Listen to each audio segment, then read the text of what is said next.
Am I the a-hole for telling my dad it's not my job to make sure my half-siblings have a mom? My parents divorced when I, 17, male, was 5. I'm not sure on why, but part of me has always figured dad cheated on mom because he was with someone suspiciously fast afterward, like that same month fast. But my mom never spoke about it. She just told me both she and dad loved me and that would never change, and I would never have to choose between my parents. My dad was in 2 live-in relationships post-divorce. When I was 7, he was with Jen and had Luna, 9, with her, and then when I was 10, he was with Bree and had Harry, 7. Jen and Bree both stopped being moms to their kids, and so my dad became a single full-time parent to my half-siblings. From that point onward, my dad has tried to convince mom she could step up and at least fill some kind of female role model relationship with them.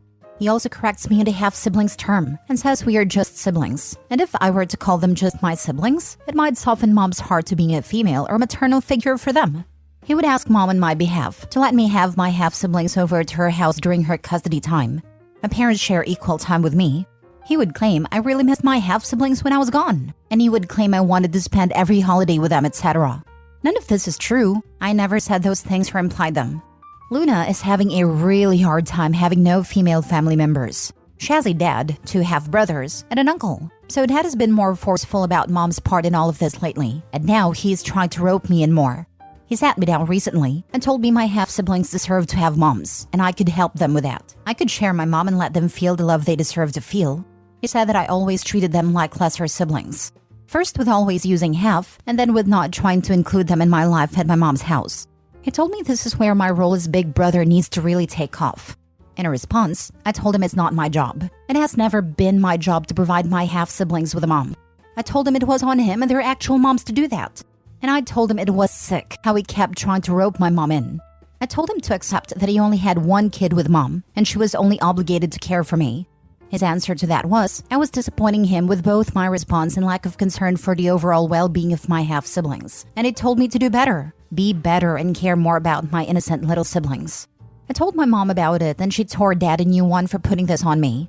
She told me I'm not wrong for what I said to him, but my uncle also said I could have more compassion for my innocent half-siblings. Am I the a-hole? Now for the top comments. Not the a-hole. You and your mother have no obligation to provide a mom to your half-siblings. Your father is a moron to think his first wife needs to mother his next 2 children with other women. Your uncle's opinion is irrelevant. None of this is on you.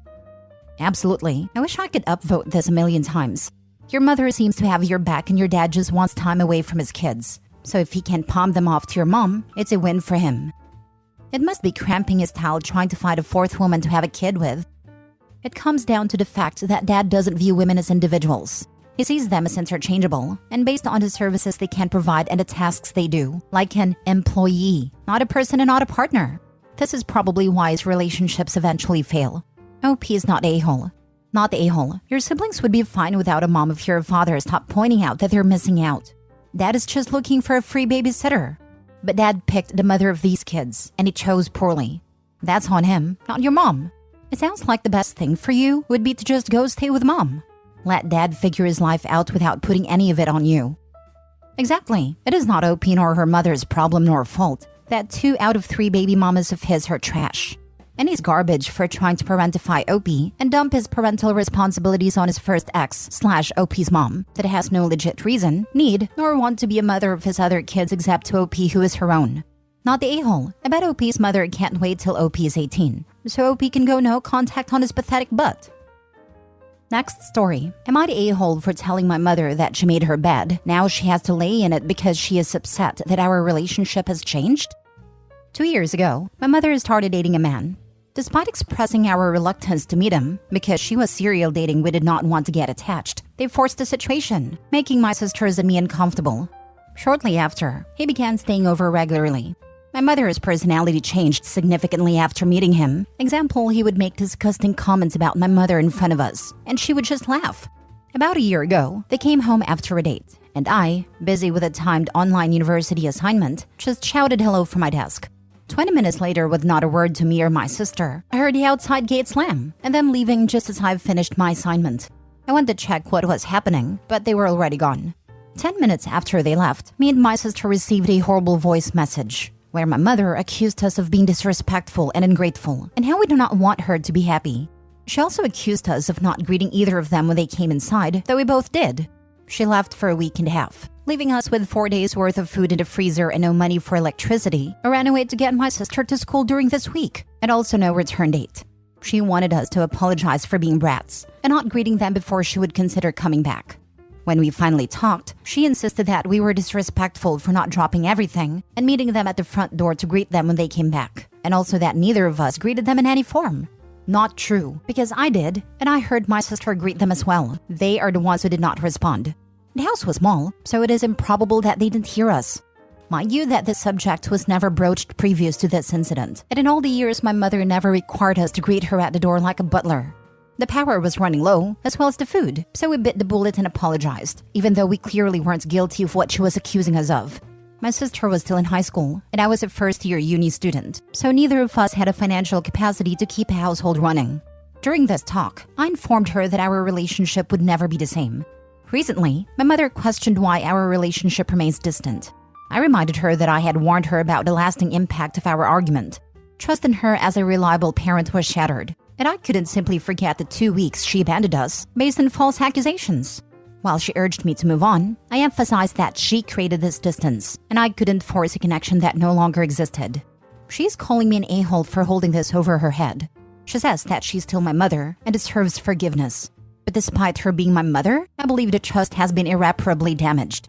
She has given me no indication that she has changed. So, am I the a-hole for what I said? Not the a-hole. Forgiveness is for people who are sorry and show that. She did a horrible thing, yet has no remorse. You should have called the cops and reported her missing and for abandoning your sibling that is a minor.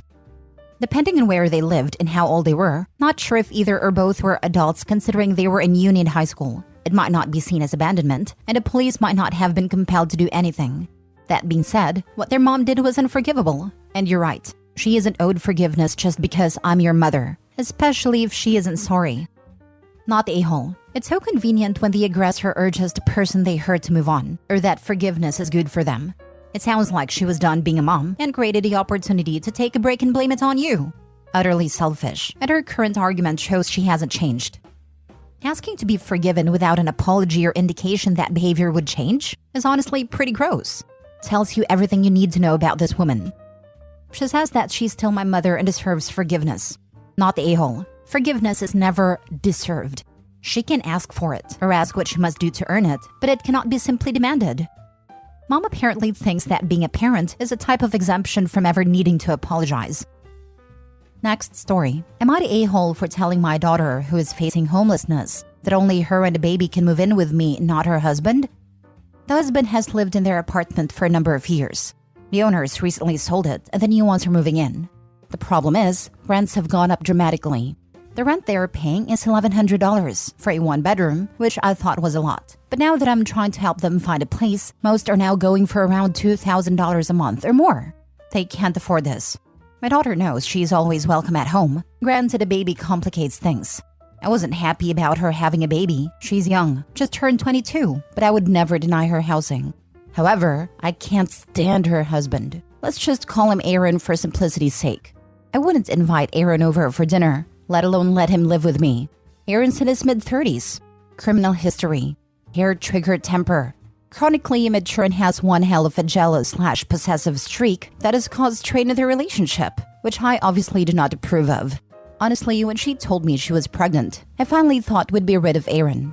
I genuinely thought he's exactly the kind of man to ditch. They've been on and off over and over since she was about 18 or 19. Alas, if anything, it made him cling to her tighter. They had a very rushed wedding, and this is their longest stint together without any breakups. Just over a year. There's still been the fair share of dramatics, of course, but I'm surprised they've made it this far.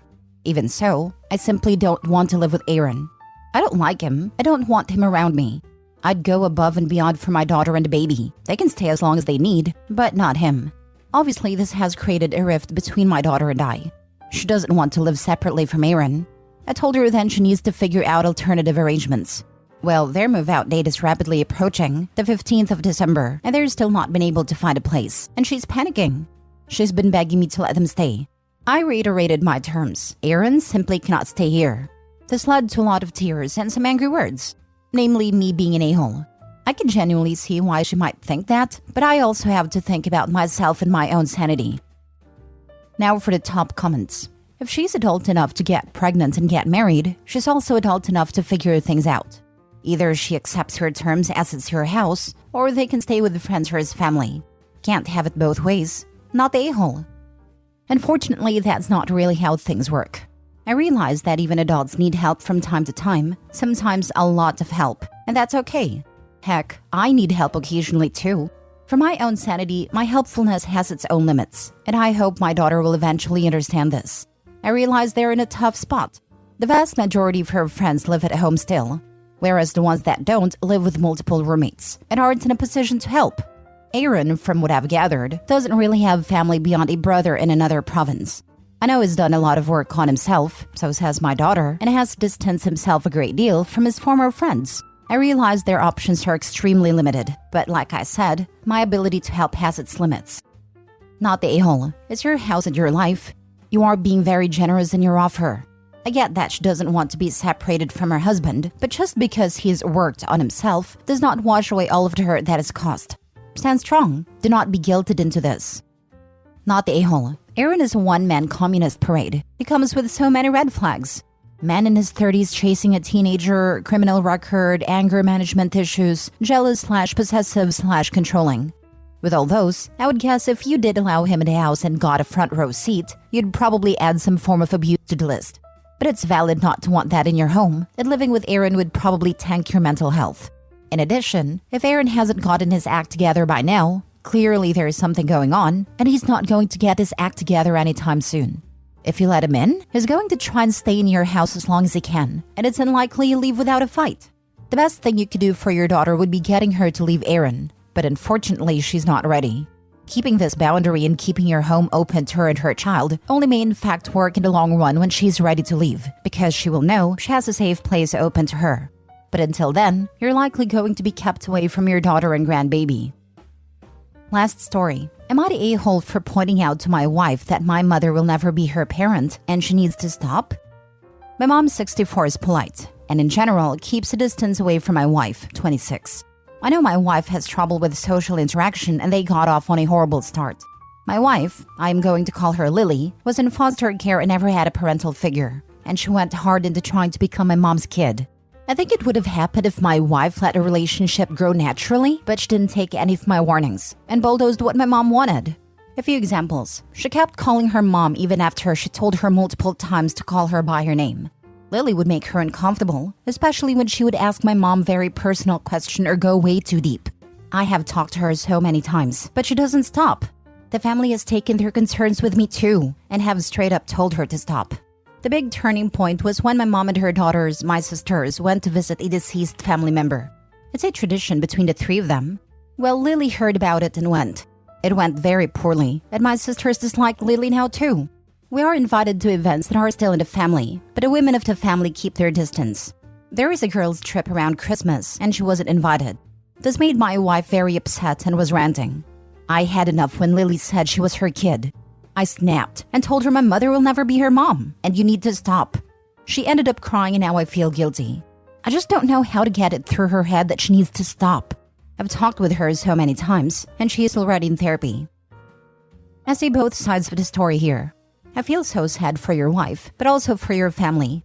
I can imagine your wife thinking for a long while that once she gets married, she'd finally have parents. It was her last chance to get some, in her mind I'm sure. Unfortunately, that's not always how life works, and I don't think you were the a-hole for saying what you said. It's good that you did. She can finally come to the realization that they're never going to accept her as their own. Hopefully she'll stop trying so hard. My heart goes out to her though. Maybe she should see a therapist to help her process her childhood grief. Not the a-hole. She is seeing a therapist. Have you considered doing a joint session together specifically to discuss the relationship with your family? She doesn't want to do that. I have suggested it before, and she would find it uncomfortable for me to be so close to her therapists. She can understand her own feelings of being uncomfortable with you being close to her therapist, but can't understand that your mom is uncomfortable with her forcing closeness on her? That's a little concerning. I know her therapist cannot and should not tell you anything, but you can still tell them things. I don't think it would be a bad idea to tell the therapist your concerns and even ask what you can do to support your wife while still maintaining healthy boundaries in the family. Sure does sound like the therapy isn't at all working, to be honest. I'm sure you could have been gentler to her in telling her what you did, but I'm still going not the a-hole. It sounds like she has been warned and told so many times. At what point does she take responsibility for her actions? I just don't get why she's so fixated on this. It's a miracle that my mother is still polite to her. I know it has to do with foster care, but after being told to stop so many times, I am confused by how she will ignore everyone and keep going.